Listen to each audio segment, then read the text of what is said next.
I'd like to welcome everybody to today's presentation on addressing age-related changes in the nervous system.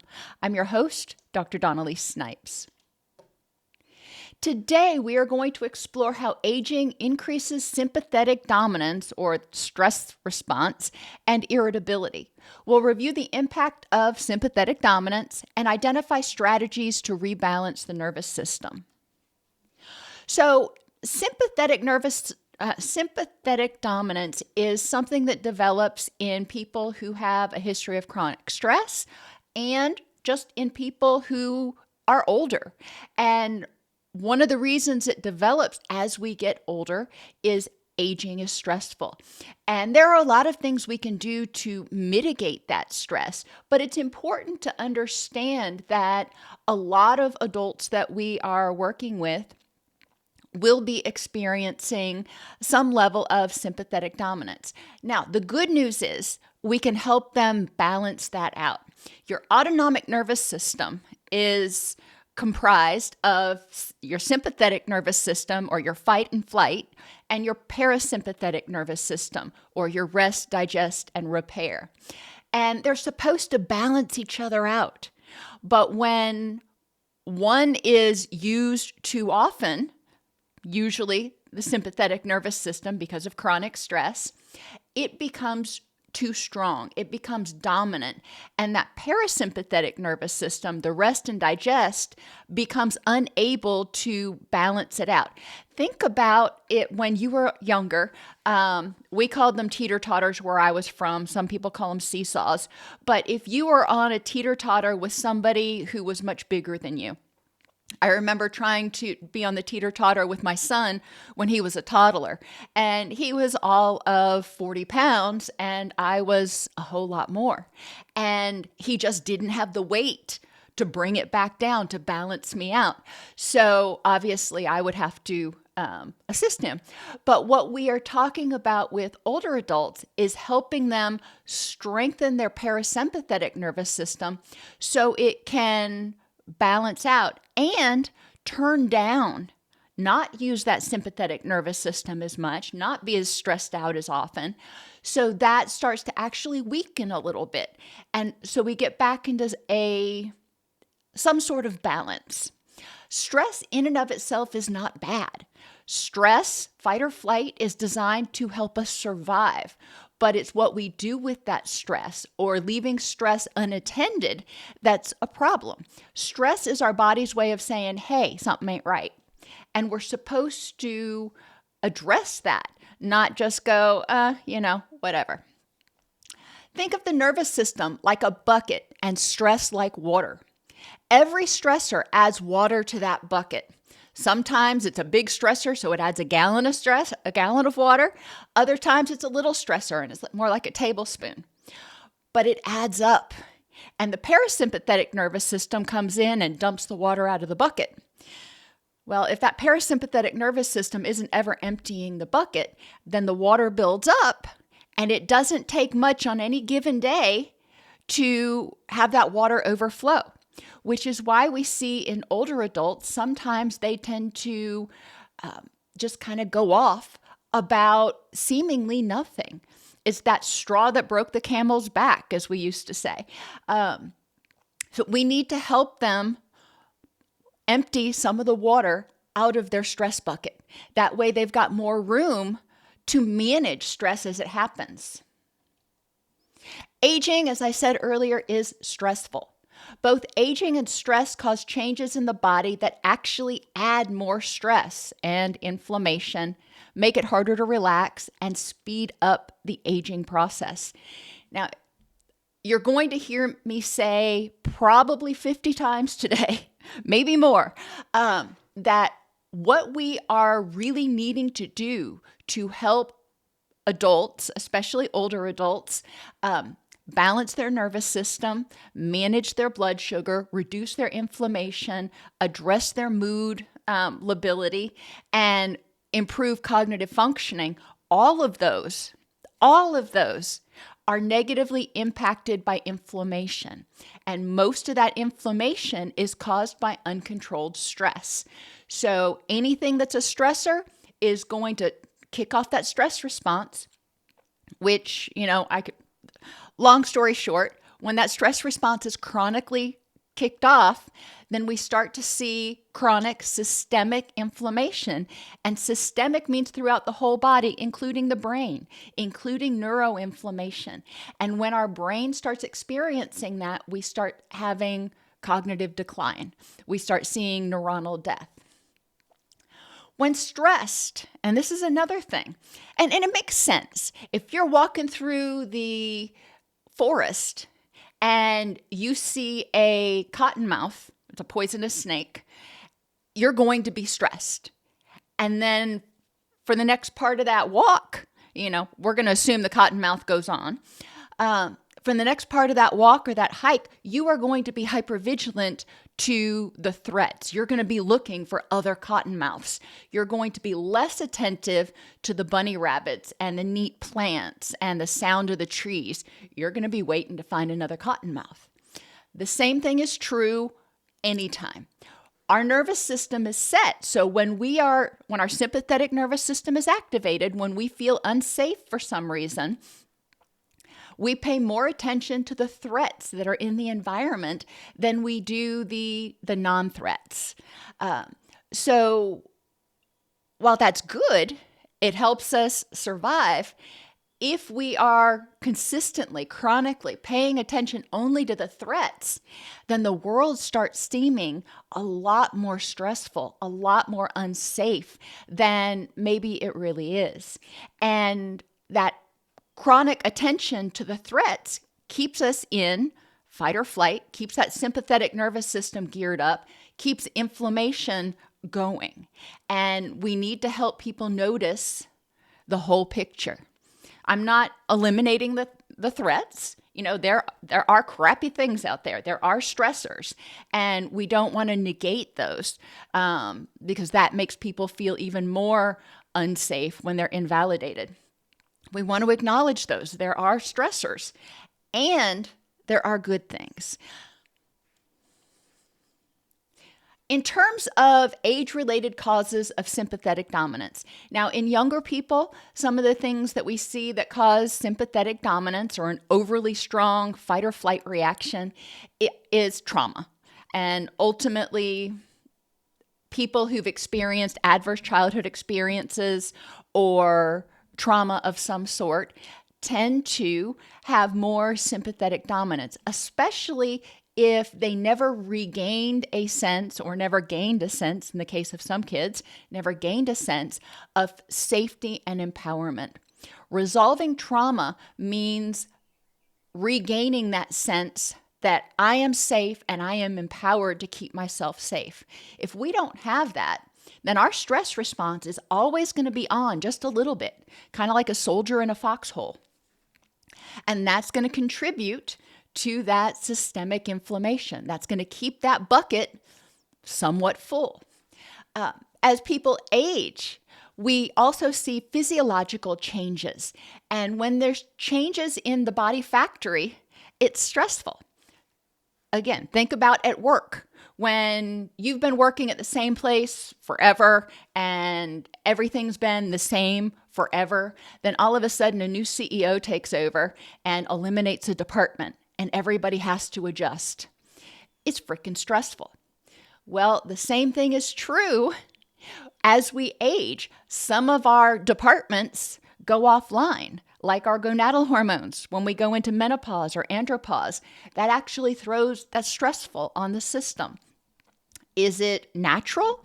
Well, yeah. However, we do know that as people go into andropause or menopause and there's a reduction in their gonadal hormones, there is more inflammation because testosterone in men and estrogen in women are highly neuroprotective. They help regulate the stress response, the sympathetic nervous system, and they have some anti-inflammatory properties. And when those go away, how's the body supposed to take care of all those tasks? Possible reduction in oxytocin in older people. Oxytocin is, some people call it the love hormone or the bonding hormone, and that's actually a misnomer. It's actually our survival hormone, because when we are with our children, for example, or our grandchildren, and there's a threat, our oxytocin actually goes up, and mama bear or grandmama bear comes out to protect our youngins. So oxytocin actually comes out in order to protect the people and creatures that are important to us. Oxytocin also comes out when we are socializing, when we're making friends, when we're doing nice things for other people, even people we don't know. You do something nice, oxytocin increases. It's a fabulous system.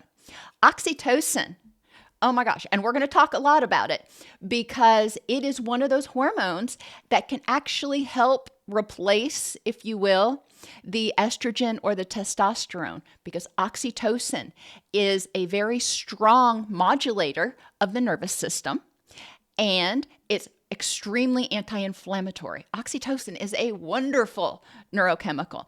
And we can kind of hack the system with oxytocin by encouraging people to do nice things for others, by encouraging laughter, by encouraging even socialization or touch. It doesn't have to be something huge. Maybe if you're working in an assisted living facility or a nursing home, having the residents help each other out, having a buddy system. Just having a buddy system increases oxytocin in those people. If you are in home care, increasing oxytocin when you go in and see that individual and they are happy to see you. They automatically have an increase, assuming they're happy to see you, they automatically have an increase in oxytocin, and that can help stabilize their mood, and it can help them manage some of their inflammation. Now, again, if they see you as a threat, yeah, their oxytocin's going to go up, but they're also going to get more irritable. So it is situationally dependent. We need to make sure that when people have experiences throughout the day that help them feel safe and empowered and hopefully connected to others. Even watching videos on YouTube. A lot of older adults are turning to YouTube now. And that's fine. That's great. As they watch some of these videos where they can relate to the people that they're watching, that can help increase oxytocin a little bit. Now, we ideally don't want them watching videos that are going to get them stressed out and fired up, because that's going to increase stress and stress-related oxytocin.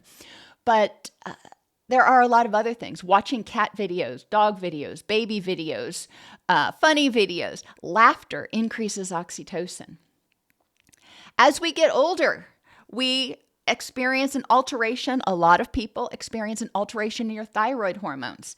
Our body is a fine-tuned system. I've tried to make the analogy of spaghetti sauce before, because there's a lot of spices in spaghetti sauce. And when you put too much of one, it throws the taste of the spaghetti sauce off a little bit. And you need to adjust all of the others. Our nervous system and our body is the same way. When serotonin is altered, then all of your neurotransmitters are altered. Some of your hormones are altered. When we start losing or reducing estrogen and testosterone, we start to see a significant increase in hypothyroid in older adults. Now, why do we care? Hypothyroid is feeling depressed, feeling stressed out, feeling hopeless and helpless, feeling fatigued all the time. And you're like, well, how does that increase sympathetic dominance? Because it ticks people off. They're like, I am so freaking tired of being sick and tired all the time. Okay. We do see alterations in the entire system, which is why it's so important to make sure that your older adult is going to the doctor, getting blood panels. I am a strong advocate for having not only free T3 and free T4 checked, but also TSH and reverse T3 to identify whether the system is working well.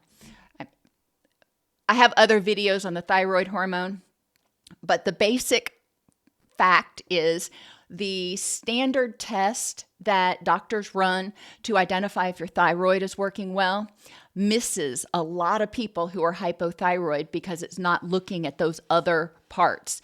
The part that they're testing is working fine, but the body's ability to convert T4 to T3 and use that T3 effectively, not so much. So encouraging older adults who seem depressed, who seem fatigued, and it's not related to grief, encouraging them to make sure that in their annual physical, they have their thyroid checked. Chronic pain causes stress. When you have difficulty sleeping, when you're in pain a lot, it's irritating. It's not maybe a gallon stressor, maybe it's only a half cup stressor, but it's still adding water to that bucket every single day, every single time you hurt. And that it can cause people to keep their muscles more tense to guard against that pain area, which is also exhausting and stressful. And health conditions like diabetes, hypertension, congestive heart failure, all of those are dysfunctions in the system. And dysfunctions in the system cause the stress response to be activated. The body says, hey, something ain't right here.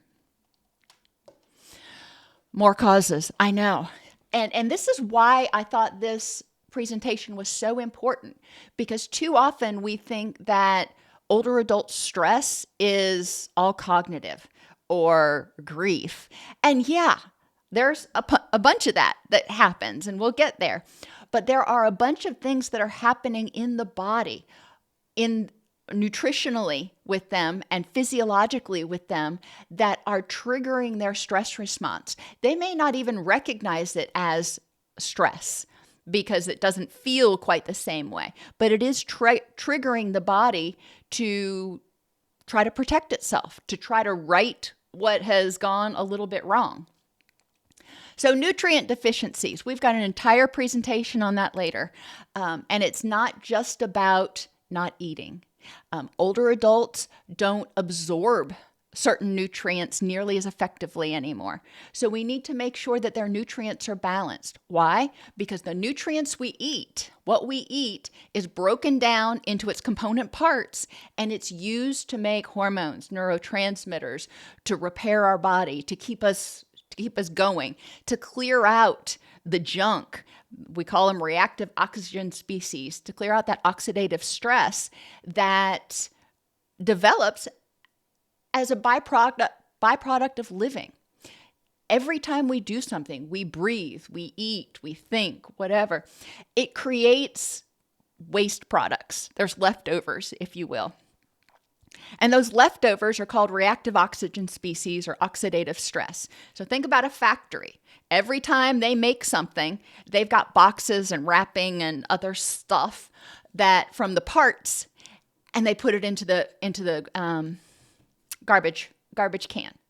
Well, if they don't clear out the garbage after 2 or 3 days, it's going to be almost impossible to do their work because there's just too much crap piled up around them. So it's really important that the body is able to clear out the oxidative stress. And that's cleared out in 2 ways. Normally, the body clears it out when we sleep. And older adults don't tend to get good sleep and don't get enough sleep. That's a different presentation today. But it's also important to recognize that as that garbage builds up, the body normally clears it out. It has a process for clearing it out. But when we have too much stress, then we are increasing the rate that we're producing garbage, for lack of a better term, and our body can't clear it out quick enough. That's when eating an anti-inflammatory diet is helpful. Think of the anti-inflammatory diet kind of like garbage compactors, and it's squishing it all down so our body is more able to get rid of it. Slower repair of nerves. Our body breaks down, or cells die, neurons die, whatever, and they get repaired. And that's wonderful. But as we get older, especially if we're nutrient deficient, especially if our hormones are out of balance, especially if we've got chronic inflammation, then we're going to have slower repair of our nerves and pretty much everything else. We're going to have slower wound healing, etc. There's a sense of unsafeness due to sensory changes, which keeps the stress response on. As people age, we lose peripheral vision. So it's harder, especially in high activity environments. If you got a lot of grandkids running around, it's harder to know where people are, which can be stressful. As hearing goes, and more than 50% of people over 50 have some level of hearing loss. As hearing goes, it can start to feel more stressful, not only to understand conversations, but it can also make us feel unsafe because we can't hear people walking up behind us, and then they tap us on the shoulder and we jump out of our skin. And sensory processing changes. So we have a difficult time as we age integrating what's going on. It slows down. What we hear, we receive, and then we understand. When we're younger, we hear it, we receive it, understand it. But as we get older, the process, the pathway from the stimulation to the brain to understanding what's going on, it slows down. That's normal. That's not dementia. That's normal cognitive slowing, normal sensory slowing. But it's important to recognize because too often when we're talking to older adults, they have that slower processing and we say something to them and it takes them a minute to register what we said, and we either repeat ourselves, we start to think that they're developing dementia, which they're not. But either way, if they feel like we're thinking that they're losing their mind, or if we're constantly repeating ourselves and not giving them a minute to process what we've said, it's stressful. Grief and trauma issues are often more frequent, contributing to stress and sympathetic dominance. The grief of losing friends, whether you're losing them to death, to moving to an assisted living facility, to dementia. When people lose loved ones and friends to any of these things, it can be very stressful. Older adults, a lot of older adults have pets that they love dearly, and we all know that pets pass on. We need to recognize there are a lot of different things that older adults grieve. I have an entire video on the YouTube channel called I think it was The Trauma of Aging. And I go into all of the different direct and indirect losses that older adults are dealing with. But all of these things, when we're grieving or experiencing losses, that's something we couldn't control. We couldn't prevent Susie we couldn't prevent her dementia from advancing. And then we start to get stressed out and think, oh, well, what if that happens to me? Then we start developing anticipatory anxiety. And if we have dementia, maybe we're in an earlier stage, anticipatory grief. We see what's happening to our friends, to our cohort, and we know it's coming. So there's a lot of stuff that's stressful. Our goal is to reduce stress, which will reduce inflammation and the repercussions of inflammation on each piece of life. And I'm going to use this mnemonic throughout today. It stands for physical, interpersonal, emotional, cognitive, and environmental, because stress and inflammation impact all of those. Practical interventions to help balance the nervous system. And again, we're going to go in depth into most of these today throughout the rest of the workshop. But nutrition, encouraging older adults to consume anti-inflammatory foods. Those are colorful foods.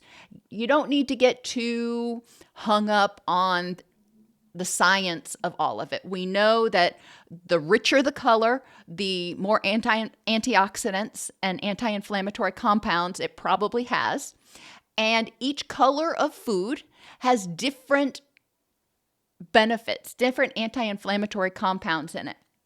You have red, yellow, green, purple, blue, black, white and brown, and orange. Yeah, I think I've got them all now. But you want to try to encourage them to eat 3 colors at every meal. As adults get older, it can be more difficult to consume some of these foods, especially the ones like apples that are crunchier, that are high in fiber. It may upset their gut some. So looking at smoothies, superfoods, there are a lot of really yummy superfood powders out there that can help the older adult get a little bit of protein and and a really hefty dose of antioxidants. As always, I'm not a medical doctor. Have them talk with their physician before they change their nutrition. But that is one way that we have found effective in some of the assisted living facilities that I work in to get older adults to get their antioxidants. Increase omega-3 fatty acids. If you are working in a nursing home or assisted living facility, make sure there are omega-3s used in cooking and used in, provided in the foods. Avocados, great food, very soft food that can be eaten, very high in omega-3s. Not everybody likes them, but increasing that omega-3 level so there's a better omega-3 to 6 balance is helpful. Work with your dietitian to try to do that. So you're reducing the inflammatory compounds. Too much omega-6 can be inflammatory. We need some, but too much can be inflammatory. We want to increase all of these because they help reduce oxidative stress. Remember, I said that these anti-inflammatory foods are kind of like trash compactors. They grab all of those reactive oxidant species and squish them together. They grab all the garbage, the byproducts of living, and squish them together so they take less room and our body can more effectively excrete them. So, and obviously that is a metaphor for what's happening. That's not exactly what happens, but that's what we're dealing with. As we reduce inflammation, we're going to see a reduction in brain fog and sympathetic overactivity. When we have inflammation, our brain is going, that's stressful. We're not supposed to have that much inflammation going on. So the stress response is kicked off, which actually paradoxically increases inflammation. So let's help the body clear out some of that junk. Hydration also helps reduce inflammation. You got the junk, but unless there's a good way to get it out, if it's sticky junk, it's hard to get it out. So we want to make sure that we're keeping that path smooth and fluid. So hydration, not overhydration, but adequate hydration, helps reduce inflammation, which can reduce behavioral and emotional issues related to neuroinflammation, dehydration, and constipation. Lots of Asians there. And adequate hydration also reduces urinary tract infections, which, by the way, for adults that go to the emergency room, seniors that go to the emergency room, more than 30% of the ones that present for delirium actually have a urinary tract infection. It's not cognitive at all. It is a UTI that is causing inflammation that's contributing to their delirium. You can, and again, not a doctor, but one of the things that is very helpful, especially if you're taking care of an older adult, a family member, there are test strips that you can get, UTI test strips that you can get for home use. Now, they are not diagnostic, they're just screening, but if you have an older adult that you're caring for and you suspect a UTI, let's have them screen for a UTI at home, and then we can make better decisions about what to do next. In some cases, Teladoc and some of the telephone doctors may prescribe a antibiotic just based on symptoms and the results of that test. I'm not saying they will, but I've had experiences where some of them have. So that would save you a trip to the emergency room. Circadian rhythm destabilization throws the whole system out of whack. That's like in your body factory, not having a schedule, just telling the workers, hey, come in whenever you want, do your job, whenever you want. You can come in at 2 a.m. Doesn't matter. Well, nothing's going to work effectively or efficiently if you don't have people doing their jobs a lot of times at the proper time, especially in an environment like a factory where Department A has to get their job done before Department B can do their job, etc. Circadian rhythm stabilization helps rebalance the sympathetic and parasympathetic nervous system because the circadian rhythms control virtually everything. I learned doing this presentation, circadian rhythms actually even control your saliva secretion. Who knew? So we'll talk about that in the section on oral health. But by keeping consistent routines, cyclical light and cyclical temperature, you can help the adult set their circadian rhythms. Now, we all know about light. You're supposed to reduce blue light before bed. Well, that's wonderful. But it's also important to have bright light during the day. Our bodies take their cues from the sunlight. So brighter light during the day, and then dimmer light as we go into the evening, and as dark as possible when you're trying to sleep. We want to make sure that people's routines are consistent because our body takes its cues from our social environment as well. If you are up playing cribbage or something with everybody in the facility at 10 o'clock at night, you're stimulating your awake hormones, if you will. So it's important to recognize that what you're doing before bed also tells your body, is it time for bed? With our little kids, we used to bring them home from school. They'd play for a while. They'd eat dinner, take a bath, read a story, go to bed. Those activities actually cue your body in. I have a game that I play on my phone before I go to bed. And it's kind of funny. I notice that if I try to play that game during other times of the day, I start getting sleepy. It's like, oh, we're playing Scrabble. It means it's about time to go to bed. So consistent routines are very helpful, making sure the older adults try to go to sleep about the same time. And we'll talk about sundowning and stuff in the video on circadian rhythm and sleep stabilization. And cyclical temperature. Our bodies are supposed to sleep or hibernate, if you will, when it's cool outside. And we're supposed to be awake when it's warm. And we want to do that in our homes and our facilities as well. During the day, it's warmer. So people are up, moving around, their body temperature is warmer. And during the night, body temperature cools. And one of the ways to assist in that is to cool the ambient temperature. All of those things are important to helping set the person's circadian rhythms. Believe it or not, for whatever reason, our natural circadian rhythms are actually not exactly 24 hours. So by doing this, we are forcing, if you will, forcing our body to be on a 24-hour schedule. We want to improve sleep.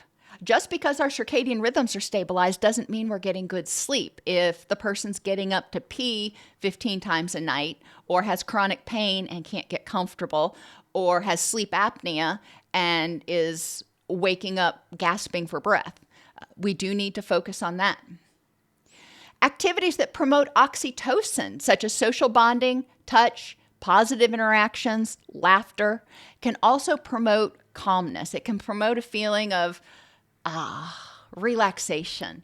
And we want to encourage people to figure out what helps them feel that sense of calm and relaxation. Oxytocin release also can help reduce loneliness because it helps people feel connected, since a lot of times it is released when they are interacting with others in real life in some level, or interacting with pets. And pets are huge for increasing oxytocin, reducing blood pressure, reducing stress in older adults. As we see our stress hormones go down, as we see people feel safer, more empowered, we also see a reduction in agitation and improved sleep. Pain management is important to help people reduce stress. If you've got chronic pain, it doesn't matter what age you are. It's a chronic stressor. And we want to help people learn how to live with pain. They may not be able to get rid of all of their pain. And in acceptance and commitment therapy, one of the things Hayes talks about is living in the and. I can have a rich and meaningful life and have chronic pain. Encouraging people to embrace the good days, the days when their pain is a 2 instead of an 8. Score. Today's going to be a good day. I'm feeling okay. Encouraging them to talk with their physician about medications. I'm not a huge fan of medications, but sometimes, especially in short courses, it can be helpful. Physical therapy, movement with approval of the doctor and or physical therapist. When you sit, your body pretty much literally locks up, which is why it's so important to move. And when you sit in one position for too long, you start getting achy. Your muscles start getting fatigued, and they can actually adapt to that particular position, which may not be ergonomically correct, which increase chronic pain. So movement. I'm not talking go on a power walk. I'm just talking about getting up, walking around a little bit.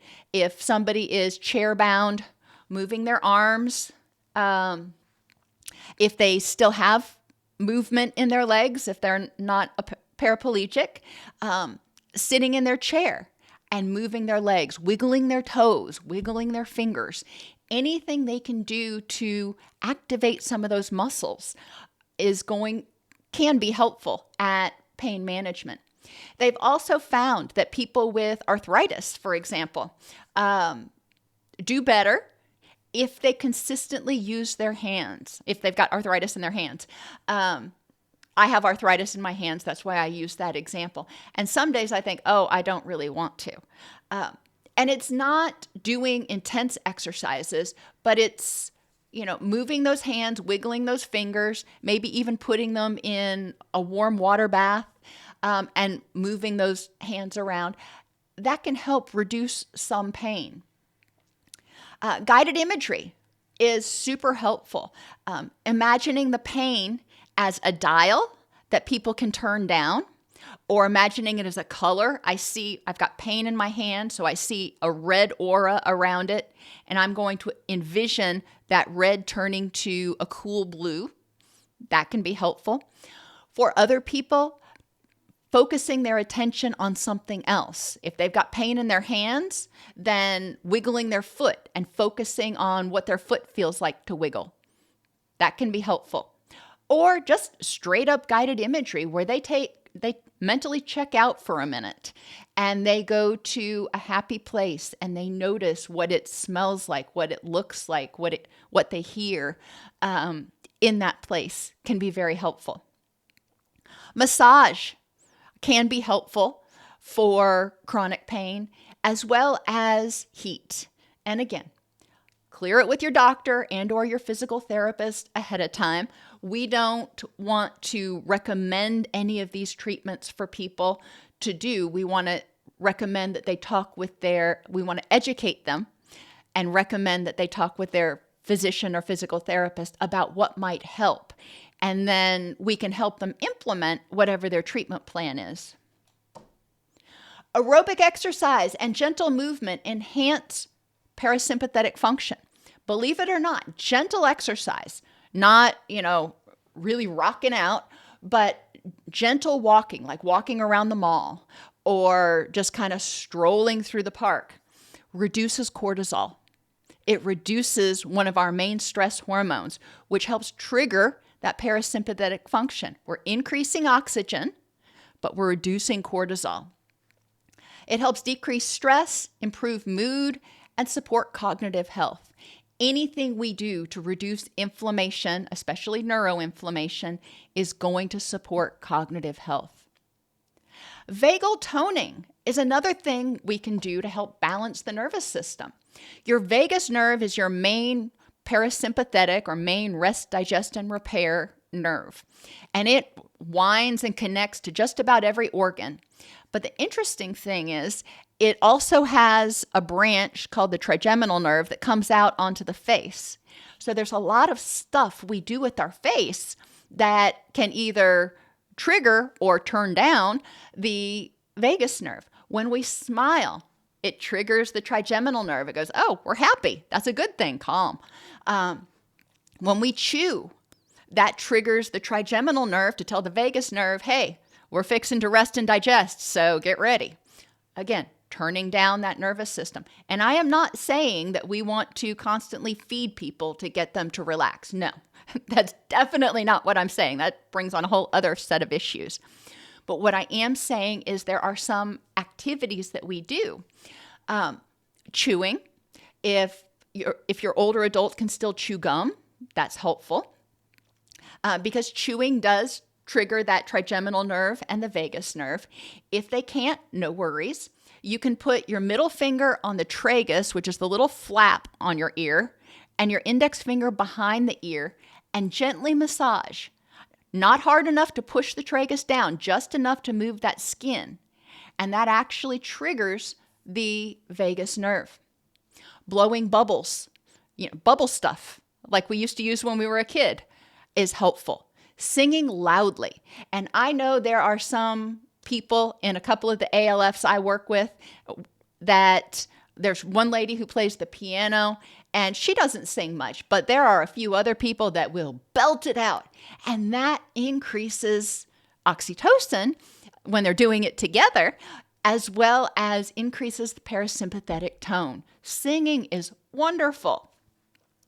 There are a lot of other things that you can do, but when we increase the activity of the vagus nerve, what we're doing is telling the body to slow the heart rate and slow our breathing so we can divert energy to something else, or maybe nothing at all, maybe just repairing. And noticing that. So slowing your breathing, even doing what we call box breathing, where you breathe in for 4, hold for 4, exhale for 4, hold for 4, and repeat. Not everybody likes box breathing because it feels too weird, which is why I usually give the suggestions for singing, blowing bubbles, etc. The ABCDs of vagal toning makes it easier to remember. The first one is acceptance. When you start to get stressed, accept what's going on. It is what it is. I woke up this morning, I'm feeling pain. All right, sucks, but if I get upset about it, it's going to do nothing more but increase my pain, and it's not going to help at all. So I'm going to accept. It is what it is. It's where I am today. All right. I'm going to do something to slow my breathing. Box breathing is fine. Blow bubbles, doesn't matter. I sing really loudly in the shower. My husband can attest to that. C stands for compassion. Having compassion for yourself and others is super important. But when you wake up and you're in pain, or you wake up and grief hits you like a ton of bricks, all right, accepting, this is where I am today. Breathing to slow that stress response. Having compassion for yourself, especially if your heart is hurting emotionally. Having compassion and saying, you know what? It's okay. You are allowed to grieve instead of fighting with it, because fighting with it is stressful. Distraction is another thing that can help with vagal toning because it turns our attention away from what's stressing us out. Like when you start to get a shot, especially for little kids, when the doctor's getting ready to give them a shot, they try to get you to distract them somewhere else so the kid's not paying as much attention. Well, that one doesn't usually work very well. But when you pay attention to your distress, when you're focusing on your distress all day, it keeps your stress response up. Now, that doesn't mean you're supposed to ignore it forever and always. Sometimes we've got to deal with things. But we also need a break. That's why therapy isn't 8 hours a day, 7 days a week, because people need a break dealing with their stuff, dealing with their grief, their anger, whatever. It's exhausting and it's stressful, and they need time to rest and relax. So we help them distract. And support seeking, that's the S, because the more we seek support, the more we trigger that oxytocin in a positive way and can help reduce inflammation and balance the nervous system. So ABCDs: acceptance, breathing, compassion, distraction, and support seeking. That's something that you can put on a poster, post in your person's room, or post in the living room or wherever, depending on whether you're a facility or a home caregiver. And finally, unhook from the stress. And this is another acceptance and commitment therapy thing. Our feelings are our body's way of saying, hey, something may not be right here, but it doesn't mean it's necessarily fact, or it doesn't mean there's necessarily something we have to do about it. I wake up in the morning, I've got pain, my hands hurt, I'm frustrated, I am feeling angry that I have pain right now. Okay, well, that feeling is there. That feeling is valid. Now, what am I going to do with it? Am I going to stew in that anger and just, dunk myself in it? Or am I going to choose to let it go? Am I going to choose to distract myself or do something else? Distraction doesn't have to be doing something superfluous. Distraction can mean I'm getting up, my hands hurt, all right, I'm going to massage them a little bit, and then I'm going to take my happy butt to work, because when I'm focused on writing presentations and teaching, I don't notice the pain as much. If I sit around the house all day, I'm going to tend to focus more on the pain. So unhooking from the stress merely means, instead of saying, I have this pain and it's part of me and I'm not letting go, I'm taking that feeling, I'm taking that thought, I'm unhooking from it, and I'm deciding, am I going to carry it with me or am I going to let it go? Interpersonal strategies: encouraging adults, older adults, to develop autonomy and mastery. Okay, some of the things you used to do, maybe you can't do anymore. But what can you do? My stepfather, as he got older, he used to be an avid golfer. But as he got older, his balance got poor and his back got really bad. So playing 18 holes of golf in a day just wasn't in the cards anymore. And he's really got very depressed about that. Focusing on what he could do, he was able, for most of the rest of his life, he was able to play 9 holes at a time. So, okay, it's not uncommon for people to just go out and play the front 9 or the back 9. That's pretty common. He could also putt. He had no problems with putting. So if he wanted to get that nature therapy, he would go out and go to one of the putting greens and just practice putting. So that's what he could do. He loved golf. He didn't want to give up golf, and he got quite good at putting, but he couldn't do 18 holes like he used to when he was younger. Instead of being angry about that and giving up golf completely, he figured out what he could do.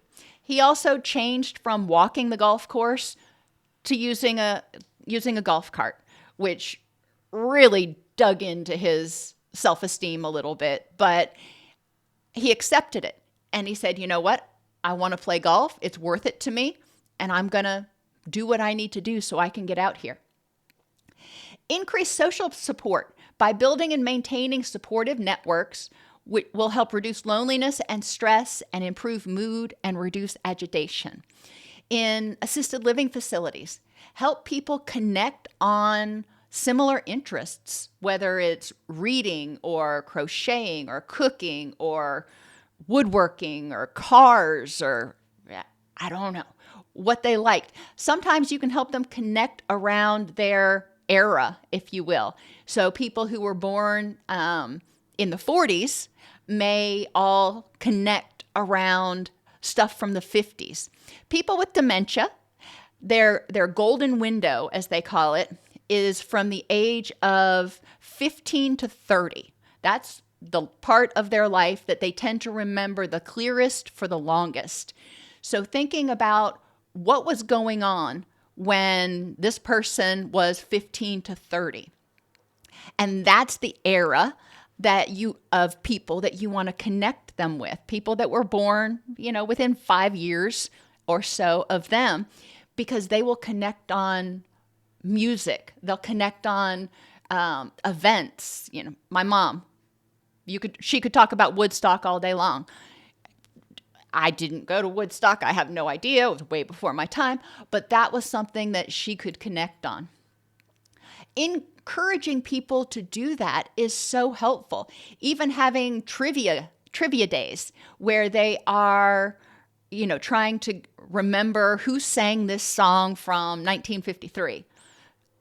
You can break them into groups, and remember, it's going to be a little bit slower paced, but break them into groups, and whichever group gets the most questions right is the winner. Yeah, In the assisted living facilities I work in, you don't even need to have prizes. They just kind of enjoy that friendly competition, and they look forward to it. They really enjoy. There's a game that's a lot like Wheel of Fortune, but it's not Wheel of Fortune, that they play, and they just love that. And bingo.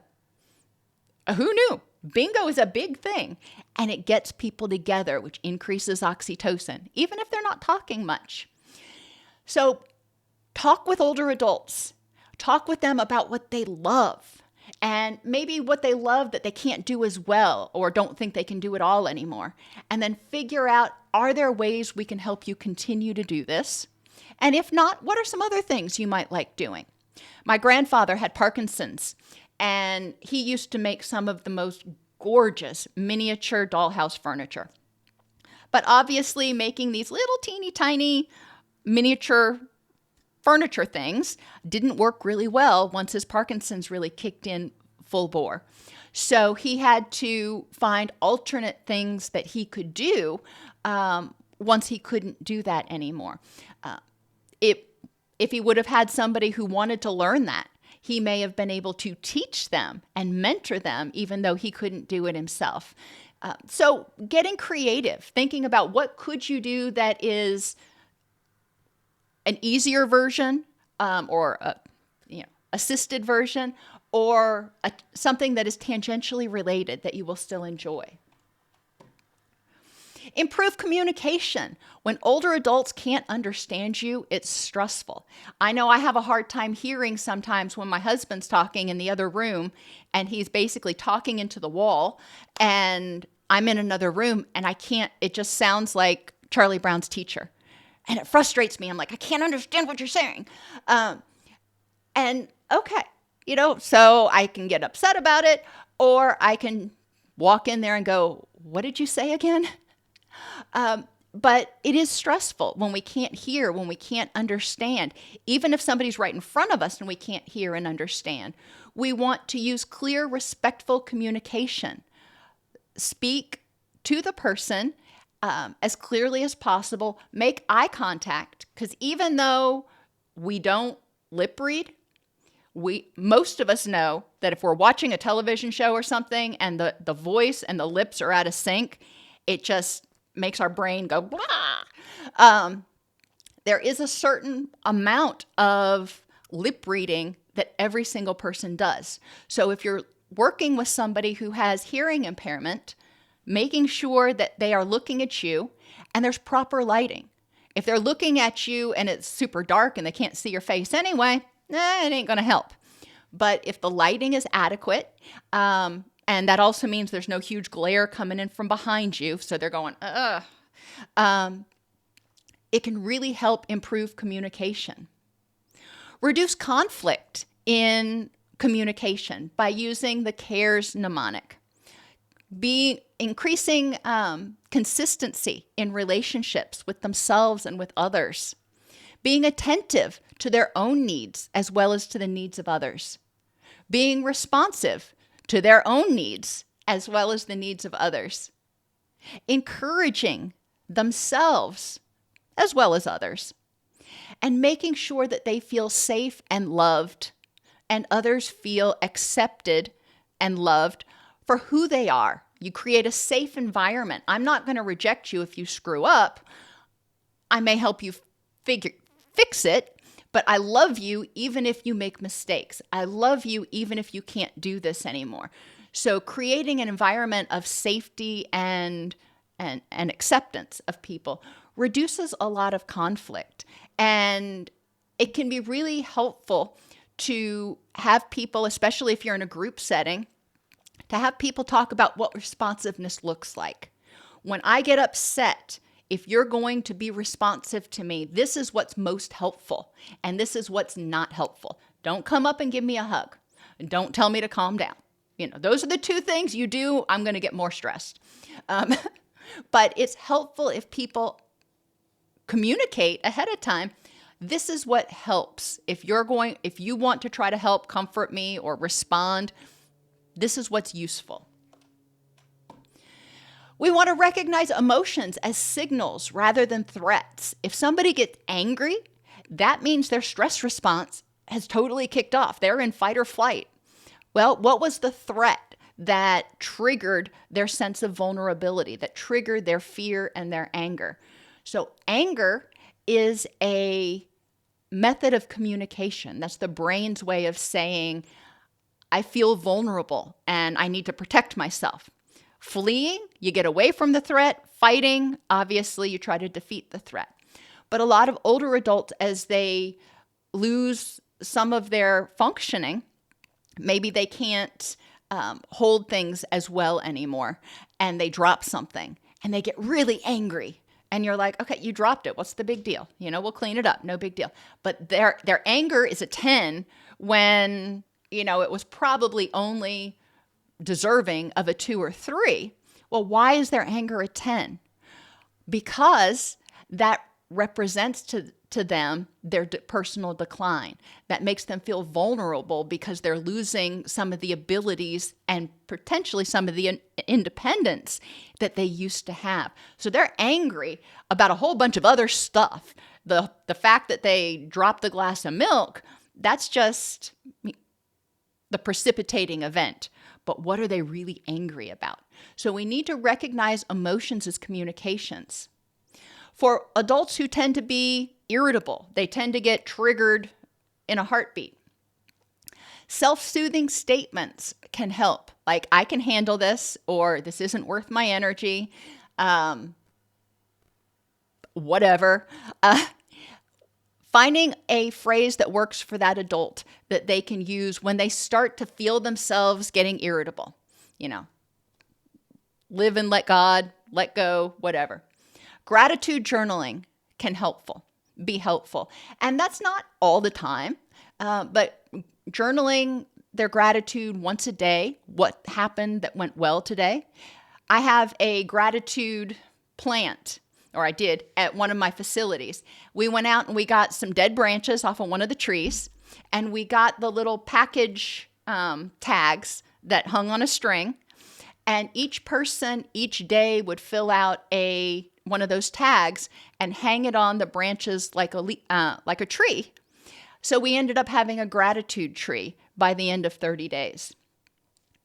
And talk about practicing forgiveness. Now that's easier said than done. But forgiveness is saying, I'm going to learn from this. I'm choosing not to let you have this energy anymore. And I'm taking my energy back. You are not deserving of my energy to stay angry. I'm going to use that energy to learn how to protect myself from you and protect myself from that happening again. but it's not worth me steeping in that anger. Build resilience by spending 20 minutes a day, usually at a meal, focusing on what's going right. And this can be in the morning, where people are focusing on what they're excited about for the day, or it can be in the evening, where they focus on what went well that day. The other 23 hours and 40 minutes, if they want to be grumpy, that's fine. But for this 20 minutes, and they've actually found that the benefits of that persist throughout the day. If we encourage people to spend 20 minutes looking at that other stuff. Remember, I said at the beginning, when we're feeling threatened, when we're feeling vulnerable, we tend to focus on almost exclusively the threats. So if we spend 20 minutes a day focusing on that other stuff, it helps balance out our nervous system. Address anticipatory grief. I know this is coming and I'm starting to grieve the loss of my fill in the blank. And jealousy. We see as people get older and they start losing functioning or losing loved ones, they may be very jealous of others who haven't experienced those losses. So helping them manage that anger. And a lot of times with older adults, the jealousy is grief related. And remember, grief is denial, anger, bargaining, depression, and acceptance.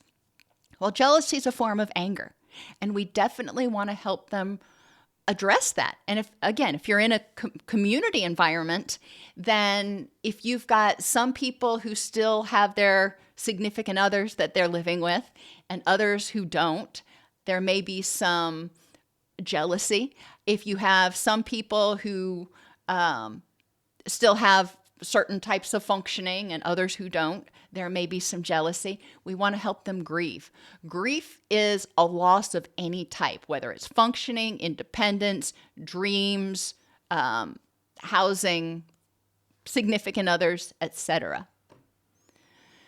We want to help them process guilt, grief, resentment, and depression using mindfulness and psychotherapeutic interventions in order to help them reduce chronic emotional stress that fuels sympathetic overactivity, that fuels that stress response.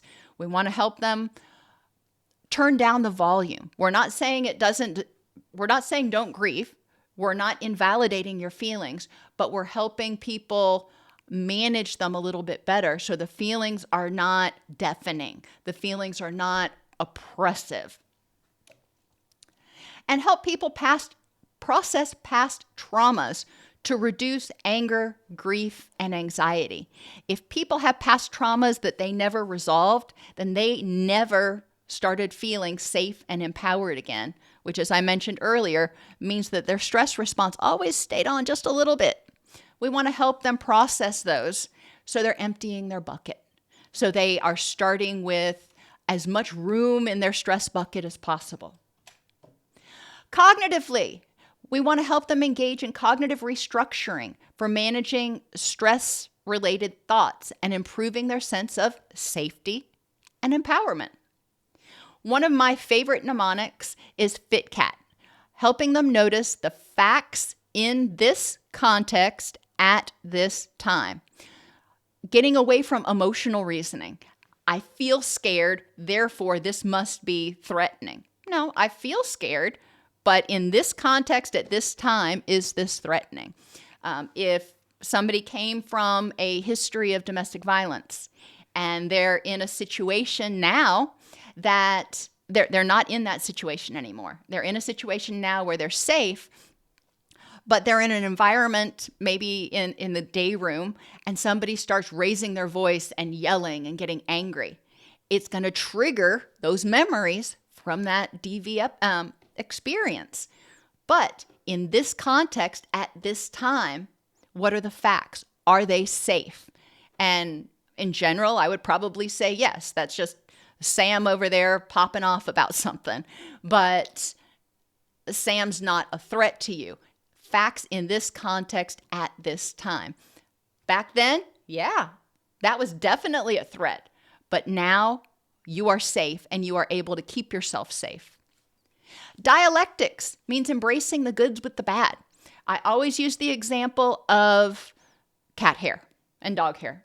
I don't like cat hair and dog hair everywhere, but I would not give up my animals for the world. So I have to embrace the good with the bad. I have to embrace the fact that my floors are never going to be completely clean for more than 5 minutes, but I accept that because the love of my animals is more important to me. Embracing hardiness and their rich and meaningful life. Hardiness is commitment, control, and challenge. Identify all the things in your rich and meaningful life right now, however you define your rich and meaningful life, all the things that you're committed to, all the things that are deserving of your energy. Identify of what's going on right now, what aspects of that you can control and what you can't. And for the things that are not going well, because generally when we look at the whole pie, that includes all parts of our rich and meaningful life, all aspects of it aren't going to hell in a handbasket. Generally, it's only a few things. Okay, so of those things that aren't going well, what can I control? Of those things that are going well, how can I use my energy to nurture those? How can I control those and make them grow? And viewing this as a challenge, intentionally using my energy to move toward my rich and meaningful life as a challenge, commitment, control, and challenge. And as I mentioned before, living in the and, accepting I can have a diagnosis of dementia and have a rich and meaningful life right now. I can have a diagnosis of cancer and have a rich and meaningful life right now. Maybe I can't do everything that I wanted. And yes, there are things that I'll need to grieve. If I know that I've got dementia and eventually it may progress to the point where I don't remember things, okay, I need to grieve that. I need to grieve the loss of my dream that I am going to be sharp as a tack until the day I die. All right, let's grieve that. Let's integrate that issue, but also get to the point where we can accept that this is, and there are things I can do to live my best life as long as I can. In terms of brain fog and problem-solving difficulties, encourage people to write things down. If they have trouble remembering what's going on in a conversation, encourage them to keep a notepad with them. Or if they think of something and it's not time to speak yet, encourage them to write it down so when it's their turn to speak, they don't go, oh, well, crap, I forgot. They have it written down. That works really well for older adults. Encourage them to use push notifications to remind them to take their medicine, to brush their teeth, etc. Address triggers for brain fog, like poor sleep or irritability or, anything that happens in that adult's life that makes their brain fog worse. Let's figure out what we can do to address it. Chunk things into smaller tasks because older adults fatigue faster. It's just the way things are. So chunk it. Instead of working or doing something for 3 hours, let's do it for 30 minutes. And then take a break and then do another 30 minutes. And encourage them to work during their best times. If they are at their best from 6 a.m. to 11 a.m., great. Let's have our visitation then. Let's have the grandkids come over then. Let's have Thanksgiving dinner early because that's when grandma's at her best, and avoid that sundowning time. Encourage them to engage in cognitive stimulation exercises, thinking, using their brain, whether it's crossword puzzles or Trivial Pursuit or Wheel of Fortune, anything that gets them to think. Playing cards, bingo actually stimulates the brain, talking with other people, all of those things stimulate different parts of the brain. Painting, whatever. Make sure they're using structured routines. That helps eliminate some confusion and some stress, and provides scaffolding. If they can do something up to a point, let them do it to the point that they can't remember what to do next. and then provide some prompts. Instead of doing it for them, use scaffolding to help them build their skills. Environmentally, increase safety and empowerment. That means talking to the person and saying, hey, what's going to help you feel safer and more empowered? And you can use different words, obviously, but some people will be able to tell you, I feel unsafe at night when I'm here by myself. Okay, well, what can we do to address that? Create predictable, calm environments, eliminate stress triggers, involve the older adult in decision-making to reduce perceived threats. When older adults feel like you're making decisions for them, you're controlling their life, they are going to rebel, just like teenagers do, because you're taking their power. They've been independent for 50 plus years, thank you very much, and now you're treating them like a child? So we want to involve them in the decision-making process instead of doing things for them. And nature exposure. Nature exposure is so wonderful. They found that just being in nature, because of the smells from the plants and a variety of other things, it actually reduces stress and inflammation, improves mood and cognitive functioning. They don't have to be strolling through the woods and getting exercise. Just being in nature, being outside and smelling the plants and the trees can be super beneficial. I encourage you to identify behaviors and issues with older adults that you're working with that are associated with sympathetic dominance, which means they're associated with stress. What things are going on that indicate that the older adult feels unsafe, disempowered, vulnerable, and create a list of tools and strategies that can be implemented to help them feel safer and address some of the physiological issues that may be contributing to their stress. Sympathetic dominance contributes to inflammation, faster aging, reduced immunity, poorly regulated blood sugar, sleep and circadian rhythms, irritability, brain fog, and worsening of chronic conditions. Too much stress is no bueno for the whole body factory. Many older adults are motivated to reduce inflammation, pain, and disease, all of which are going to help promote improved mood. Most older adults that I work with still have a big stigma about counseling and addressing mental health. But if you help them develop tools that'll help them reduce stress, inflammation, and pain, they're all about that. Help older adults recognize they aren't crazy or helpless. They just need new strategies to deal with the consequences of aging.